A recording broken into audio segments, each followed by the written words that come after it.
Hi hello வணக்கம். இது உங்கள் சிவி ஜோன். சொல்லறம் எப்படி இருக்கீங்க? இப்போ பற்றின லைவில் வந்து ஒரு பயங்கர சண்டை. யாருக்குன்னா பவித்ராவுக்கும் முத்துக்குமரனுக்கும் சண்டை.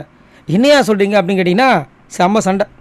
ஏன்னா லேபரில் வந்துட்டு பவித்ரா போட்டதுனால அவங்க கோவப்படுறாங்களா இல்லைன்னு தெரியல. ஆனால் முத்துக்குமரன் சூப்பரான ஒரு கருத்து வைக்கிறார். ஏன்னா இங்கே வந்து எல்லாருமே சும்மா கையை மட்டும் தூக்கிட்டு மெஜாரிட்டி ஓட்டு இவங்களுக்கு வந்துச்சுப்பா, இவங்களை தூக்கி அங்கே போடு இங்கே போடுறதுக்கு நம்ம வரல.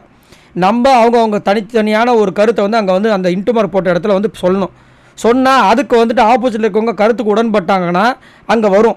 உடன்படலைன்னா முடிஞ்சு போச்சு. இது ஒருத்தருக்கு மட்டும்தான் நடக்குமான்லாம் இல்லை. ஒரு சில பேருக்கு நடக்கும், ஒரு சில பேருக்கு நடக்காமல் அவங்க வந்து செலக்ட் பண்ண போகிறாங்க. அதுக்காக நான் கருத்தே சொல்ல மாட்டேன் அப்படி சொல்கிறது எந்த விதத்தில் நியாயம்?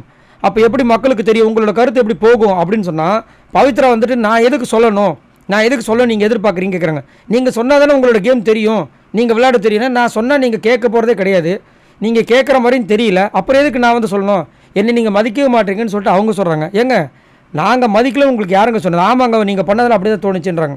நான் வந்து மதிச்சம்மா, நான் வந்து உன்னை கன்சிடர் பண்ணமா, நான் உங்களே சொல்லி அதனால தான் நீங்கள் இப்போ மூச்சு முட்டி பேசிட்டீங்க நல்லாவே தெரியுதுன்னு சிரித்து கலாய்க்கிறாங்க. ஆனால் அவர் சொன்னது தான் கரெக்டு.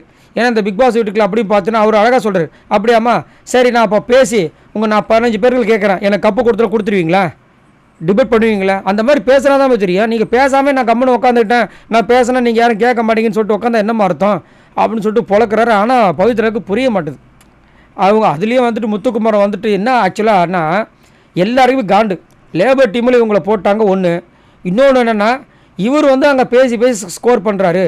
இவர் வந்து பேசுகிறது மக்கள்கிட்ட ரீச் ஆகுது, நம்மளுக்கு பேச தெரியாது, நம்ம எதுக்கு பேசி இது பண்ணோம்? அதுக்கு பதில் நம்மளும் பேசாமல் இருப்போம், முத்துக்குமரனும் பேசாமல் இருக்கட்டும். மக்களை வந்துட்டு இவர் சொல்கிறாரு நீங்கள் பேசினா தான் வந்து மக்கள்கிட்ட போகும்னு சொல்கிறாரு. இவர் மக்களை வந்து விளையாட போகிறாங்க, நம்ம தான் விளையாட போகிறோம். நம்ம வந்துட்டு இங்கே விளையாடுறத வந்துட்டு அங்கே வந்து மக்களுக்கு வந்து சொல்லி காட்டணும்னு இவர் சொல்லிட்டு இருக்காரு. நம்ம எதுக்கு தெரியப்படுத்தணும்? அவங்க தான் பார்த்துட்டு தானே இருக்காங்கன்றாங்க. அப்போ என்ன பண்ணுவீங்க நீங்கள் வந்து? அதாவது எல்லோரும் பொதுவாக அவங்க என்ன சொல்ல வராங்கன்னா ஓபி அடிக்கணும், டாஸ்க் கொடுக்கறதுக்கு முன்னாடி டிஸ்கஸ் பண்ணுங்க தான் சொல்கிறாரு. கை தூக்கி மெஜாரிட்டி காமிங்க நான் சொல்கிறாரு பிக் பாஸே. டிஸ்கஸ் பண்ணுங்கன்னா அப்போ வந்து அங்கே வந்து சொன்னால் தானே தெரியும். நான் வந்து இந்த 8 வந்து இருக்கணும், அந்த இன்ட்ரெஸ்ட்டை காமிச்சா தான் இவங்க இந்த டாஸ்க்கில் இன்ட்ரெஸ்ட்டாக விளாட்றாங்கன்ற விஷயங்களே புரியும். இந்த மாதிரி மங்குனி அமைச்சர்லாம் வச்சு என்னத்தை பண்ணுறது? இதில் வேறு பவித்ராவுக்கு வந்து ஓட்டை போட்டு டாப்பில் வச்சுருக்காங்க நம்ம மக்கள். என்னத்தை சொல்கிறது? சரி நீங்கள் உங்களோட கருத்தை சொல்லுங்கள். இங்கே பவித்ரா வந்துட்டு நம்ம பேசுகிறதே வேஸ்ட்டு, அதனால் பேசாமல் இருக்கணுன்றாங்க. இது கரெக்டாக? பேசுகிறது வேஸ்ட்டாக இருந்தாலும் சரி, வேஸ்ட் இல்லைனாலும் சரி, நான் என்னோடய கருத்தை அங்கே பதிவு பண்ணால் தான் மக்களுக்கு நான் சொல்கிறது புரியும்னு சொல்கிறேன்.